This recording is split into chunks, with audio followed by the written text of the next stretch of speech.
आज का हमारा टॉपिक है लेरिंजिटाइटिस। लेरिंजिटाइटिस है जो लेरिंग्स होता है उसकी म्यूकस मेम्ब्रेन होती है उसका इन्फ्लामेशन। तो हम इसका इंट्रोडक्शन देखते हैं।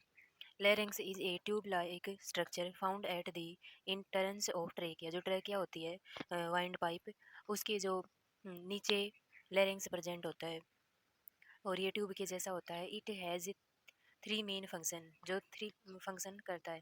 It help channel oxygen into trachea during breathing, कि जब हम सांस लेते हैं, ब्रीदिंग करते हैं, तब ट्रैकिया के अंदर सांस ऑक्सीजन जाती है, उसके बीच में ये चैनल का काम करता है।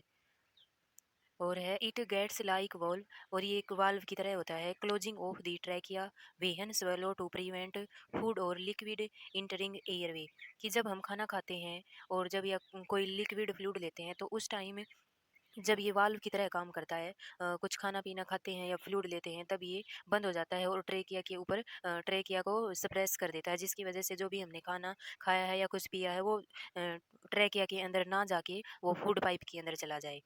फिर है it contain two membrane vocal cord which vibrate as air passes through them.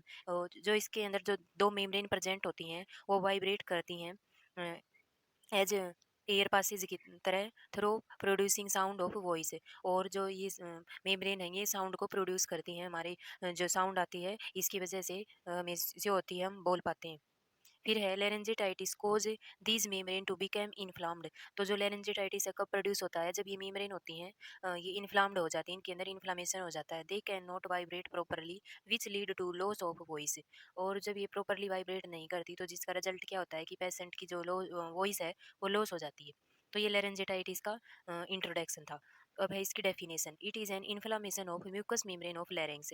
जो लैरिंग्स है उसकी जो म्यूकस मेम्ब्रेन प्रेजेंट है उसके अंदर इन्फ्लामेशन हो जाना लेरेंजिटाइटिस है।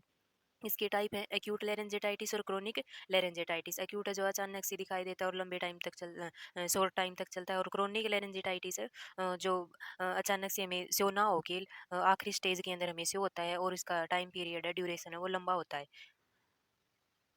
इसके हैं कोज अब कि लेरेंजिटाइटिस क्यों किस किस कारण से हो सकता है।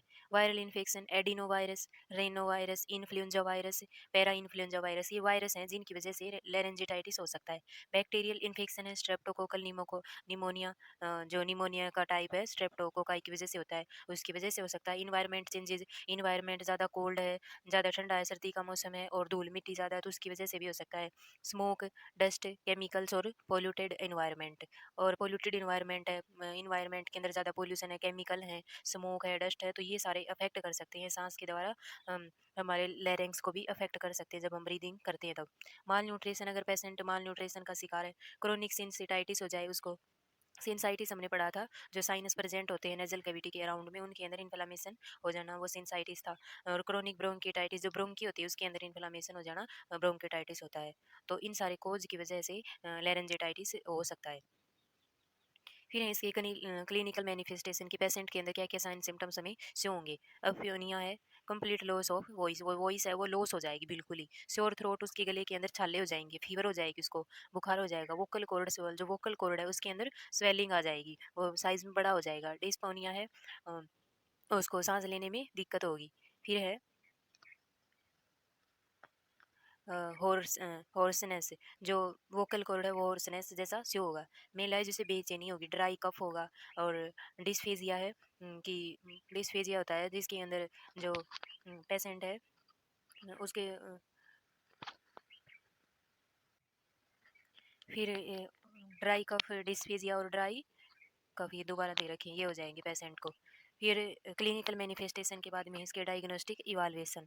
प्रेजेंस ऑफ पॉजिटिव मैनिफेस्टेशन, उसके पॉजिटिव साइंस को देखने के लिए हम लेरेंगोस्कोपी करेंगे। लेरेंग्स के अंदर लेरेंग्स को माइक्रोस्कोप के द्वारा हम देखेंगे, सीबीसी करेंगे। फिर है मेडिकल मैनेजमेंट के अंदर हम antibiotic therapy. If if bacterial infection, अगर बैक्टीरियल इन्फेक्शन प्रेजेंट है उसके लिए हम एंटीबायोटिक देंगे, जैसे अमोक्सिसिन, एजिथ्रोमाइसिन, एम्पिसिलिन और इरेथ्रोमाइसिन। फिर है कोर्टिकोस्टेरॉइड थेरेपी, इन्फ्लामेशन से प्रिवेंट करने के लिए देंगे पेरिडेनिसोलोन। फिर एंटीपायरेटिक फीवर के लिए देंगे एनाल्जेसिक और एसिटामिनोफेन। फिर है एंटीट्यूसिव मेडिकेशन देंगे कोडीन और डेक्स्ट्रोमेथाजो मेथोप्लाफेन। ये हम उसको एंटीट्यूसिव मेडिसिन प्रोवाइड करेंगे। ये मेडिसिन थी। फिर इसके बाद में है नर्सिंग मैनेजमेंट। नर्स का क्या-क्या रोल होगा इसके अंदर? Instruct the patient to avoid chemical and allergen. Patient को इंस्ट्रक्ट करेगी, एजुकेट करेगी कि वो केमिकल और एलर्जेंट हैं उनसे दूर रहे, उनको अवॉइड करे। इनटेक प्लेंटी ऑफ फ्लूइड, उसे ज़्यादा मात्रा में फ्लूइड लेने के लिए कहेगी। Provide rest to patient, patient को प्रॉपर रेस्ट प्रोवाइड करने के लिए कहेगी। स्टीम इनहेलेशन, उसे भाप लेने के लिए कहेगी जिससे उसकी ये प्रॉब्लम ठीक हो जाए, जो स्वेलिंग आ रखी है वो कम हो जाए, म्यूकस इकट्ठा हो रखा है वो इजीली बाहर निकल सके। Provide nasal decongestant before giving food to patient, अगर उसकी जो नोज है वो रुकी हुई है, उसके अंदर ऑब्स्ट्रक्शन है, उसको सांस लेने में दिक्कत हो रही है, तो उस डिकॉन्जेस्ट को ठीक करने के बाद में ही उसको फूड प्रोवाइड करेगी। Instruct the patient to avoid smoking, patient को इंस्ट्रक्ट करेगी कि वो स्मोकिंग ना करे। मेंटेन वेल ह्यूमिडिफाइड इन्वायरमेंट, और उसको अच्छा इन्वायरमेंट प्रोवाइड कर देगी। इन्वायरमेंट के अंदर कोई पोल्यूटेंट प्रेजेंट ना हो, उसे प्रॉपरली ऑक्सीजन प्रेजेंट और वो अच्छी तरह से सांस ले सके, ऐसा इन्वायरमेंट पेशेंट को वो प्रोवाइड करेगी। और जो भी मेडिसिन डॉक्टर ने प्रिस्क्राइब्ड की है वो उसे प्रोवाइड करेगी। साइकोलॉजिकल सपोर्ट प्रोवाइड करेगी। नर्सिंग मैनेजमेंट आप अपनी मर्जी से काफ़ी सारे लिख सकते हो। आज हमने पढ़ा लेरेंजेटाइटिस। इससे रिलेटेड अगर आपको कोई भी डाउट हो तो आप मुझसे कमेंट करके पूछ सकते हैं। Thank you.